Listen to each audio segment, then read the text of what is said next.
Các bạn thân mến, lời đầu tiên xin chân thành cảm ơn các bạn đã xem video và chân thành cảm ơn các bạn đã và luôn ủng hộ cho kênh Nhớ Về Miền Quê.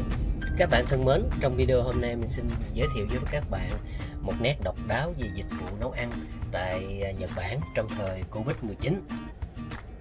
Xin mời các bạn xem video nhé. Các bạn thân mến, tại Nhật Bản, đại dịch Covid-19 đã khiến người dân phải từ bỏ thói quen ăn uống tại nhà hàng, đẩy nhiều đầu bếp nước này rơi vào tình cảnh thất nghiệp. Do đó, các đầu bếp và thực khách ở nước này đã tìm mọi cách để có thể duy trì những thói quen cũ trong hoàn cảnh mới. Chính vì lẽ đó, ngoài dịch vụ giao đồ ăn đang rất phát triển, việc thuê các đầu bếp nấu những món ăn với thượng hạng trong chính căn bếp ở gia đình cũng đang ngày một trở nên thịnh hành ở Nhật Bản. Đây được xem như là biện pháp để người dân vẫn được thưởng thức những món ăn đẳng cấp nhà hàng trong khi vẫn ở nhà và tránh được nguy cơ lây nhiễm dịch bệnh. Như chia sẻ của một bác sĩ ở thủ đô Tokyo vừa trở lại làm việc sau thời gian nghỉ thai sản, dịch vụ mới này vô cùng hữu ích khi thực sự không thể đi ăn ở ngoài và bận rộn chăm sóc con cái.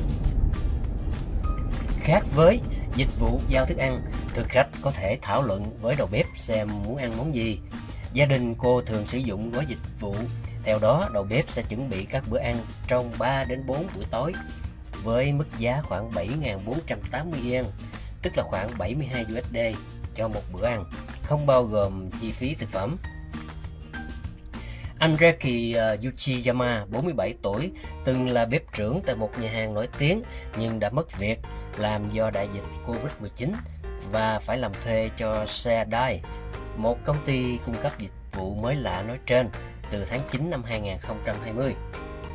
Anh cho biết ban đầu khá lo lắng khi phải đứng bếp tại một nơi không thân thuộc, nhưng đây cũng là một trải nghiệm rất thú vị. Tại nhà của khách hàng làm bác sĩ, nơi cô sống cùng chồng và các con, anh Uchiyama đã chuẩn bị khoảng 10 món ăn trong gần 3 giờ đồng hồ. Theo anh Uchiyama, phản hồi từ các khách hàng là nguồn động viên to lớn, đồng thời giờ làm linh hoạt cũng giúp anh thuận tiện hơn khi có thể chăm sóc cho người mẹ đang ốm của mình.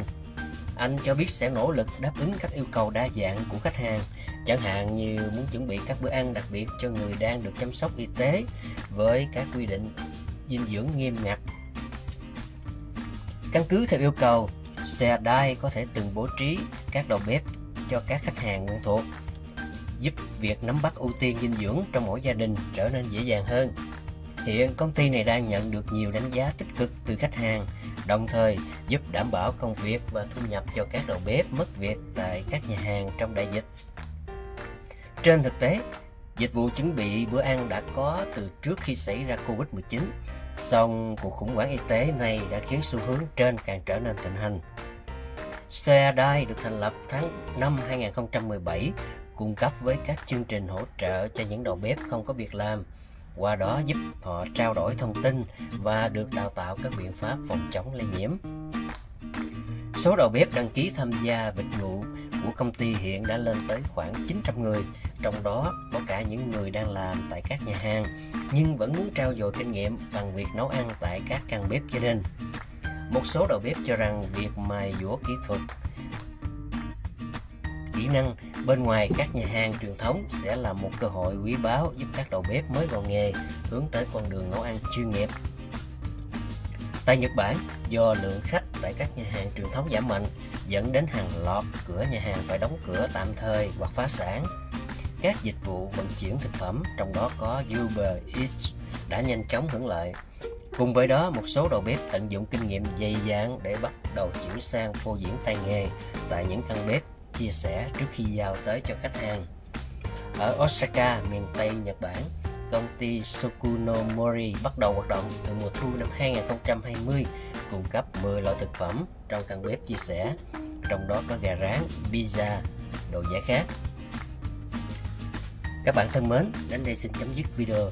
Xin hẹn gặp lại các bạn ở video lần tới. Xin tạm biệt.